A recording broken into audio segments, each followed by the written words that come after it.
चल, तो आज की इतिहास की क्लास में हमें पढ़ना है प्रमुख पुस्तकें। पुस्तकें क्यों पढ़ना है? क्योंकि हमें इतिहास की जानकारी देने वाली कौन है? पुस्तकें। पुस्तक और उनके लेखक, ये बहुत आता है पेपर में। तो ऐतिहासिक जो पुस्तक रही जिनसे हमें इतिहास की जानकारी मिली, उन पुस्तकों को पढ़ना है। सबसे पहले मैं आपको भारत की पहली ऐतिहासिक पुस्तक, जिसका नाम क्या है? राजतरंगिणी। क्या नाम है? राजतरंगिणी। ये पुस्तक भारत की पहली ऐतिहासिक पुस्तक है और जो लिखी गई है किसके समय पर? कल्हड़ के समय पर। और कल्हड़ के समय पर ये किताब लिखी गई है, ध्यान रखिएगा। इसमें कहां की जानकारी मिलती है? जम्मू कश्मीर। तो जम्मू कश्मीर का इतिहास बताने वाली, जम्मू कश्मीर की इतिहास बताने वाली भारत की पहली ऐतिहासिक पुस्तक कौन सी है? राजतरंगिणी। और राजतरंगिणी किसके द्वारा लिखी गई है? कल्हड़। भारत पर पहला जो अरबी अटैक होता है, मैं पढ़ा चुका हूं 712 ईस्वी में, और मोहम्मद बिन कासिम के द्वारा होता है। ठीक है, तो इसकी जानकारी हमें मिलती है, इसकी जानकारी हमें मिलती है किससे? एक पुस्तक जिसका नाम है चचनामा। चचनामा क्या है सर? चचनामा एक बुक है।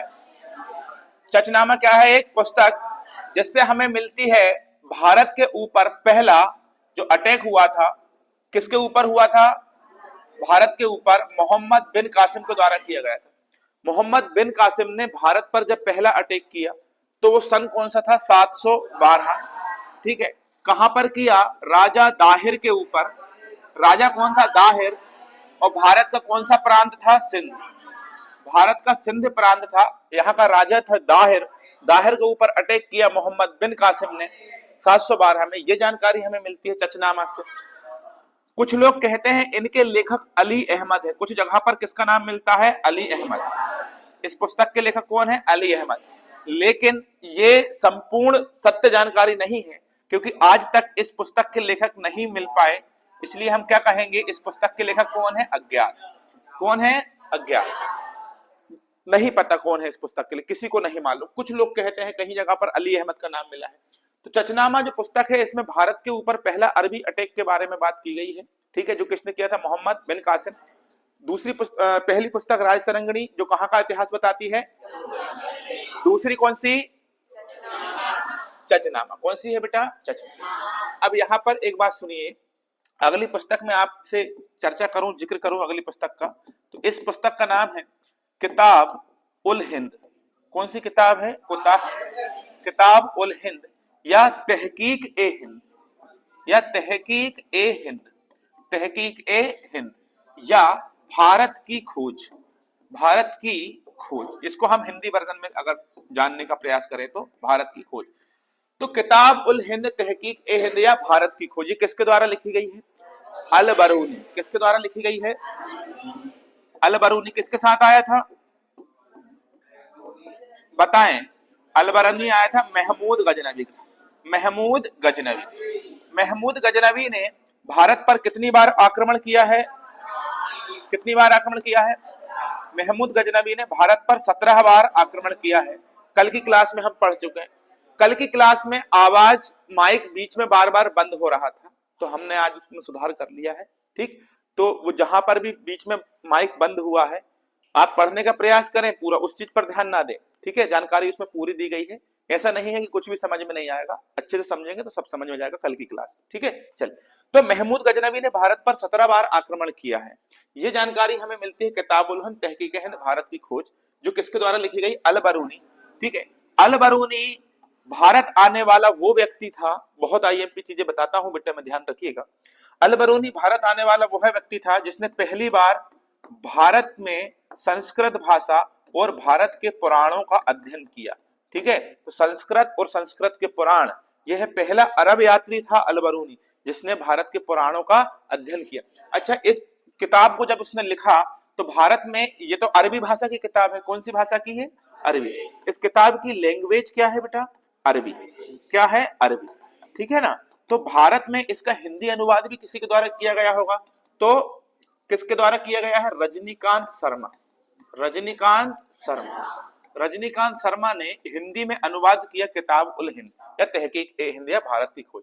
लेकिन इसको इंग्लिश में किसने ट्रांसलेट किया होगा भैया? किसी ने तो किया होगा। तो इंग्लिश में ट्रांसलेट किया है किसने? एडवर्ड सचाउ। एडवर्ड सचाउ। किसने किया है? एडवर्ड सचाउ। ठीक है, समझ में आ रही है बातें मैं क्या कर रहा हूं, हाँ कि नहीं? तो एक बात और ध्यान रखिए, वेद पुराण और संस्कृत भाषा का नॉलेज रखने वाला ये व्यक्ति कौन था भाई? अल बरूनी। पहली बार इसने भारत से नॉलेज प्राप्त किया था संस्कृत किताबों का और पुराणों का, भारतीय किताबों का पहला अरबी आती, ठीक है ना? तो जल्दी बताएं, राजतरंगिणी किसने लिखी है? कल्हड़। चचनामा के लेखक कौन है? अज्ञात। चचनामा के लेखक कौन है? अज्ञात। और भैया महमूद गजनवी ने भारत पर कितनी बार अटैक किया है? 17 बार। अच्छा, महमूद गजनवी का सबसे प्रमुख जो अटैक रहा वो कब रहा? ये सबसे बड़ा अटैक कब रहा? 1025 में। किसके ऊपर किया? सोमनाथ के मंदिर के ऊपर, सोमनाथ के मंदिर के। चलें आगे, चलिए अगली पुस्तक के बारे में हम बात करें तो अगली पुस्तक का नाम है सियासतनामा। सियासतनामा, ठीक है। सियासतनामा जो लिखी है ये, इसके लेखक है निजाम अल मुल्क तूसी। क्या नाम है इनका? निजाम अल मुल्क तूसी। क्या नाम है इनका? तो सियासतनामा जो किताब है, इस किताब में हमें जानकारी मिलती है एकता प्रणाली। कौन सी प्रणाली की? इस पुस्तक में हमें जानकारी मिलती है एकता प्रणाली। एकता प्रणाली को कुछ जगह पर एकता व्यवस्था के नाम से भी जाना जाता है, ठीक है, या एकता व्यवस्था के नाम से भी बताया गया है। एकता व्यवस्था, ठीक है। अब यहां पर एक बात सुनिएगा, एकता प्रणाली है, एकता व्यवस्था के विषय में हम बात करें तो यह कैसी प्रणाली है, यह कैसी व्यवस्था है? इसमें जो राजा महाराजा हुआ करते थे पुराने, तो ये लोग क्या करते थे कि अपने सिपाहियों को धन नहीं देते थे, पैसा नहीं देते थे, ये किसी विशेष हिस्से, भूमि के हिस्से को दान कर देते थे उसको, कि भाई तुझे मैं ये जमीन का टुकड़ा दे रहा हूं, इसके बदले तू मेरे यहाँ सिपाही की नौकरी कर ले, ठीक है। तो ऐसे ऐसे करके बहुत सारी जमीन को बांट दिया गया था, हाँ या ना? चल, तो एकता प्रणाली जो है इसकी जानकारी मिलती है। बेसिकली इसका जो जनरेटर था, मतलब इसको लाने वाला ये व्यक्ति था मोहम्मद गोरी। कौन के द्वारा? मोहम्मद गोरी। मोहम्मद गोरी के द्वारा इस व्यवस्था को लॉन्च किया गया था। लेकिन भारत में एकता प्रणाली की शुरुआत किसने किया था? इल्तुतमिश के द्वारा। किसके द्वारा किया गया था? इल्तुतमिश। तो बताएं, इल्तुतमिश की द्वारा कौन सी प्रणाली लाई गई? एकता। इसमें सिपाहियों को भूमिदान करने का प्रचलन है। अच्छा, इसका जनरेटर कौन था? मोहम्मद गोरी। लेकिन भारत में इसको किसने लॉन्च किया था? इल्तुतमिश। भारत में इसको किसने लॉन्च किया था? इल्तुतमिश। अब देखिए अगली किताब के बारे में हम बात करें,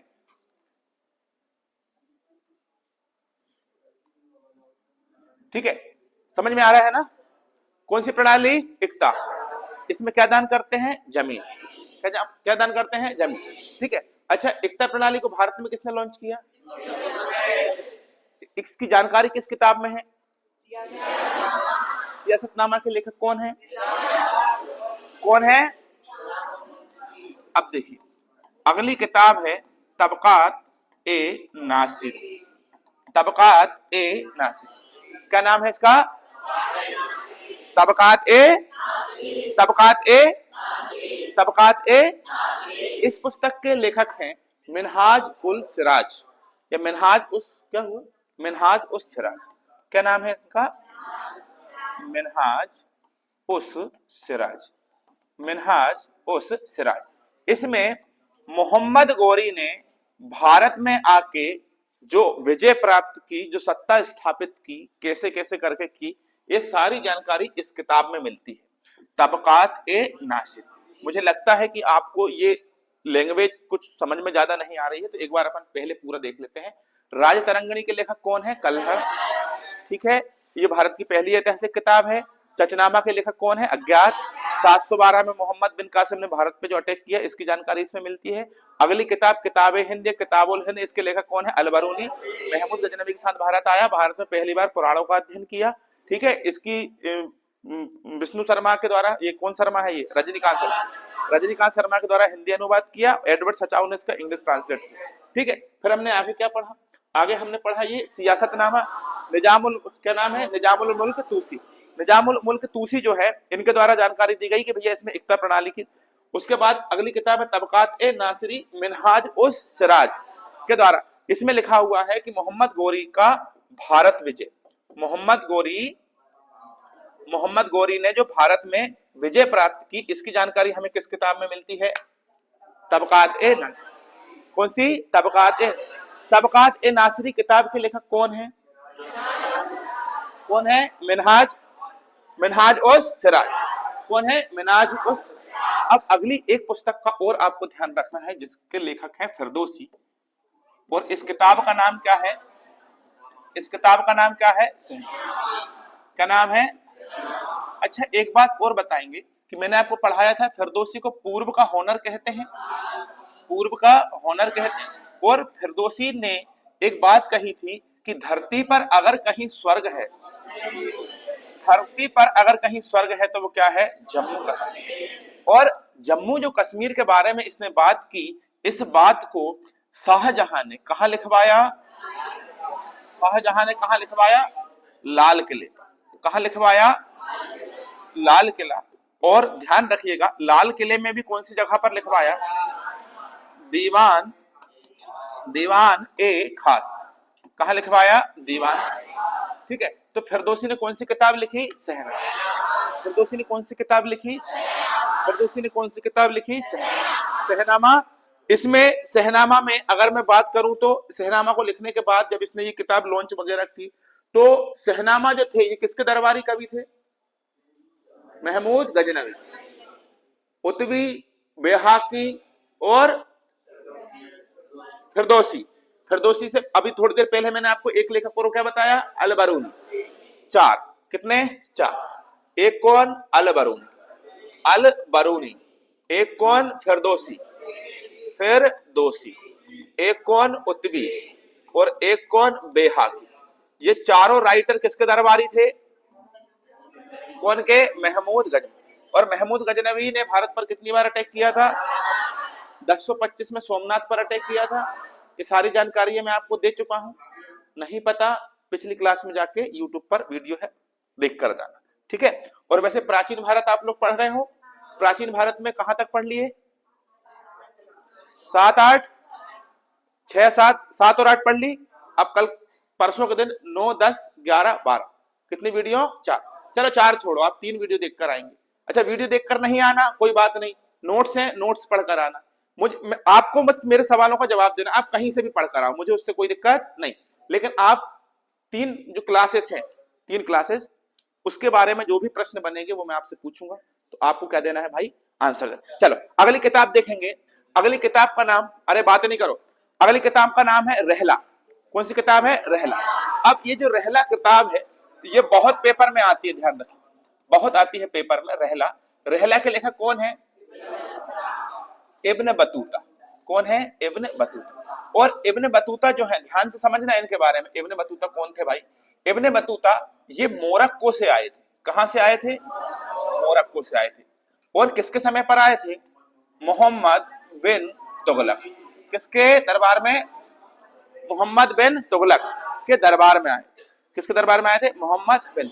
ठीक है, तो इब्न बतूता किसके दरबार में आए थे? मोहम्मद बिन। और ये जो किताब इन्होंने लिखी है रहला, ये क्या है सर? ये यात्रा वृतांत। ये क्या है? यात्रा वृतांत। ये किसके द्वारा लिखी गई है? Ibn Battuta.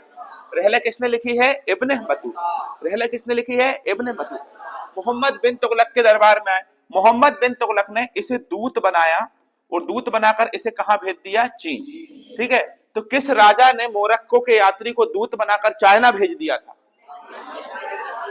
किसको? किसको बेटा? ठीक है, मोहम्मद बिन तुगलक। मोहम्मद बिन तुगलक। मोहम्मद बिन तुगलक। अब यहां पर देखिए, मोहम्मद बिन तुगलक जो है, ये इनके दरबार में एक व्यक्ति और रहता था जिसको हम बोलेंगे अमीर खुसरो। और अमीर खुसरो के बाद जियाउद्दीन बरनी भी इनके दरबारी कवि रहे। सबको पढ़ाऊंगा धीरे धीरे, लेकिन एक किताब उससे पहले और देखना। एक किताब है किताब उल यामिनी, और इसके लेखक कौन रहे? उतवी। इसके लेखक कौन रहे? उतवी। अब कवियों का राजकुमार अगर हम कहें, या कवियों को भी छोड़ दीजिए, सबसे इन सब में प्रमुख जो व्यक्ति को आपको पढ़ना है, ठीक है, उस व्यक्ति का नाम है कौन? अमीर खुसरो। क्या नाम है उस व्यक्ति का? अमीर खुसरो। अमीर खुसरो के बारे में सुनिएगा। अमीर खुसरो, देखिए अमीर खुसरो, इनके बारे में अगर अपन बात करें तो अमीर खुसरो का पूरा नाम था अबुल हसन यमुनुद्दीन अमीर खुसरो, है ना, ये पूछा जा सकता है, ध्यान रखना। अबुल हसन, अबुल हसन यमुनुद्दीन अमीर खुसरो, ठीक है बेटा, अमीर खुसरो, ये किसका पूरा नाम है? अमीर खुसरो। अब ये जो अमीर खुसरो, बातें नहीं करो, इनका जन्म हुआ 1253 में, और ये कहां पर हुआ? यूपी में। इनका जन्म कहां पर हुआ? यूपी में। इनकी मृत्यु हुई 1325, और इनकी मृत्यु कहां पर हुई? दिल्ली। कहां पर हुई? दिल्ली। देखिए, कहा जाता है कि इनके जो गुरु हुए वो रहे निजामुद्दीन औलिया। कौन रहे? निजामुद्दीन औलिया, ठीक है, निजामुद्दीन औलिया। निजामुद्दीन औलिया कौन थे? इनके गुरु, ठीक है। तो निजामुद्दीन औलिया और इनके बीच में इतने गहरे संबंध थे, मतलब गुरु और शिष्य की अगर आप देखें परंपरा, तो ये बहुत प्रेम करते थे एक दूसरे से, बहुत, मतलब कि ये मेरे गुरु नहीं, मेरे भगवान हैं। कहते हैं कि जिस समय निजामुद्दीन औलिया का डेथ होती है, उसी दिन के आसपास इनकी मृत्यु होती है, और इनकी जो समाधि है दोनों की, ये कहां पर है? दिल्ली में। निजामुद्दीन औलिया और अमीर खुसरो, समझ रहे हो कि नहीं? ये बहुत प्रेम करते थे अपने गुरु से। और एक आप लोग हैं, एक आप लोग हैं भाई। चलिए, तो सुनिए इनके बारे में। इन्होंने मोस्ट आईएमपी क्वेश्चन, दिल्ली के 8 सुल्तानों का दरबार देखा। कितने? 8 सुल्तानों का दरबार देखा है। 8 सुल्तानों का दरबार। क्या नाम है इनका? अमीर खुसरो। क्या नाम है इनका? अमीर खुसरो, ठीक है। सुनिए, 8 सुल्तानों का दरबार देखा। कहां से कहां तक? बलबन से लेकर मोहम्मद बिन तुगलक तक। कहां से कहां तक? बलबन से लेकर मोहम्मद बिन तुगलक। इनका वास्तविक उदय किसके दरबार में होता है? वास्तविक उदय, वास्तविक उदय मतलब जब ये चर्चाओं में आते हैं तो बलबन के समय, बलबन के दरबार में से ये चर्चा में आ जाते हैं, उसके बाद इनका सम्मान बढ़ जाता है, ठीक है। ध्यान रखिएगा, ये भारत में तबला, सितार एवं खड़ी बोली के आविष्कारक हैं। तबला और सितार के आविष्कारक कौन रहे? अमीर खुसरो। खड़ी बोली के लिए भी किसे जाना जाता है? अमीर खुसरो, ठीक है। इन्होंने एक अरबी इंस्ट्रूमेंट है, इंस्ट्रूमेंट जिसका नाम है तंबूरा, तंबूरा। और भारत में उस समय एक इंस्ट्रूमेंट हुआ करता था जिसे कहते थे वीणा। इन दोनों के मिलाकर इन्होंने क्या बनाया? सितार। क्या बनाया? सितार, ठीक है, हाँ कि नहीं? लेकिन आपसे एक क्वेश्चन और पूछे, भारत में गजल और भारत में कव्वाली, इनके लिए भी किसको जाना जाता है? अमीर खुसरो। किसे जाना जाता है? अमीर खुसरो, ठीक है। तो तबला एवं सितार के आविष्कारक, कहां जन्म हुआ था? यूपी। मृत्यु कहां हुई? ठीक है। अमीर खुसरो ने कितने राजाओं का दरबार देखा? 8 सुल्तानों को दरबार देखा, बलबन से मोहम्मद बिन तुगलक तक। और गजल और कव्वाली के जनक भी यही है, तबला सितार खड़ी बोली के भी, हाँ कि नहीं? इनके गुरु का नाम क्या था? इनका प्रमुख ग्रंथ क्या है? तुगलक नामा। इनका प्रमुख ग्रंथ क्या है? क्या है? तुगलक। चलिए, अब अगले राइटर के बारे में आपको पढ़ना है, जियाउद्दीन बर्नी। जियाउद्दीन बर्नी, ठीक है, जियाउद्दीन बर्नी, ठीक है। इन्होंने एक किताब लिखी, तारीख ए फिरोज शाही। तारीख ए फिरोज शाही, तारीख ए फिरोज। इन्होंने 2 सुल्तानों का दरबार देखा, एक मोहम्मद बिन तुगलक और एक फिरोज शाह तुगलक। फिरोज शाह तुगलक, फिरोज शाह तुगलक। कितने? 2 सुल्तानों का क्या देखा? दरबार। कौन कौन सा? मोहम्मद बिन तुगलक और फिरोज शाह, ठीक है। इन्होंने मोहम्मद बिन तुगलक को पागल और रक्त पिपासु कहा है। क्या कहा है? पागल और रक्त पिपासु। पागल और रक्त पिपासु। कहते हैं कि जब मोहम्मद बिन तुगलक की मृत्यु हुई थी, तब जियाउद्दीन बर्नी ने कहा था कि अंततः प्रजा को सुल्तान से एवं सुल्तान को प्रजा से मुक्ति मिली। क्या मिली? मुक्ति। हाँ कि नहीं? ये किसने कहा था? अच्छा, इसके पीछे की भी कहानी है ना। मोहम्मद बिन तुगलक दिल्ली सल्तनत का सबसे पढ़ा लिखा विद्वान व्यक्ति था। इसको कई सारी भाषाओं का ज्ञान था, बहुत पढ़ा लिखा था मोहम्मद बिन तुगलक। लेकिन जिसने जिसने मोहम्मद बिन तुगलक ने जितनी भी योजनाएं चलाई, वो अधिकतर योजनाएं इसकी फेल रही। इसने राजधानी दिल्ली से देवगिरी स्थानांतरित कर दी थी। ठीक है, आगे पढ़ेंगे हम जब तुगलक वंश पढ़ेंगे। तो दिल्ली पर दूसरे लोग अटैक करने लगे थे, तो समझ गए कि नहीं? तो भारत में दूसरे लोग आने लगे थे, बाहरी आक्रमणकारियों का खतरा बढ़ गया था और बहुत ज्यादा समस्या हो गई, धन खर्च हो गया, पैसा खर्चा हो गया, फिर वापस राजधानी दिल्ली लेकर, तो इसमें इसका बहुत ज्यादा लॉस हुआ। दूसरी चीज, इसने हिमाचल जो हिमालय के तराई क्षेत्र पर अटैक कर दिया, वहां पर ग्लेशियर पिघलकर जब गिरा तो उसकी आधी से ज्यादा सेना तबाह हो गई। हाँ कि नहीं? इसने किसानों को, जो किसान रहे उनके ऊपर टैक्स बढ़ा दिया। जब किसानों के ऊपर टैक्स बढ़ाया तो उस दौरान किसानों के क्षेत्र में, गंगा घाटी क्षेत्र में अकाल पड़ गया, तो किसानों ने विद्रोह कर दिया। इसने तांबे के सिक्के चला दिए, तांबे के सिक्के को लोग घर में ही छापने लगे, तो मुद्राओं की संख्या बढ़ गई, सब लोगों के पास पैसा ज्यादा हो गया, तो कीमतों में वृद्धि हो गई। हाँ कि नहीं? तो वहां पर फिर इसने क्या किया? खुरासान अभियान, मतलब ईरानी क्षेत्र पर अटैक करने के लिए योजना बनाई, सैनिकों को अग्रिम वेतन दे दिया। पता चला कि वहां का राजा दूसरा नया बन गया है, तो वो योजना भी इसकी फेल। तो इसकी इतनी योजनाएं फेल हो गई कि इसको पागल और रक्त पिपासु के नाम से जाना जाता है। ठीक है, इस फिरोज शाह क्या बोल किसके बारे में मतलब? मोहम्मद बिन तुगलक। मोहम्मद, अच्छा आपको पता है मोहम्मद बिन तुगलक जब राजा बन रहे थे तो इसके जो पिता रहे वो थे गयासुद्दीन तुगलक। गयासुद्दीन तुगलक, गयासुद्दीन तुगलक, जो लकड़ी के महल में दबकर क्या हो गए थे? मर गए थे। तो कुछ लोग कहते हैं, या कुछ किताबों में लिखा हुआ है कुछ जगह पर, मोहम्मद बिन तुगलक ने ही अपने पिता को मरवाया था।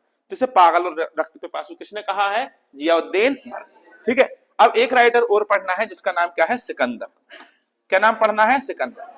अभी मैंने जितनी भी बातें की हैं इसके बारे में, मैं आने वाली क्लास में आपको सारी चीजें समझाऊंगा। अभी तो मैंने ओवरऑल आपको थोड़ा सा, ठीक है। सिकंदर, सिकंदर किताबें लिखता था किसके नाम से? गुलरुखी के नाम से।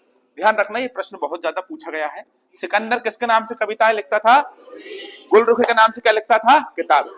ठीक है, तो ये कुछ महत्वपूर्ण किताबें थी जो आपके एग्जाम में आ सकती हैं। किताबें तो बहुत हैं, लेकिन मैंने फिलहाल आपको इतनी किताबें पढ़ाई है जो आपसे एग्जाम में पूछे जा सकता है। अब हम आगे बात करें कि भैया अभी तक मोहम्मद बिन कासिम ने भारत पर अटैक किया, उसके बाद महमूद गजनबी ने 17 बार भारत में अटैक किया।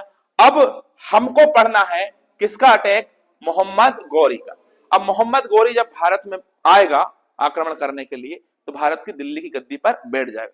तो कल संडे, परसों के दिन इस क्लास को अपन करेंगे। तब तक के लिए जय Hind, thank you so much.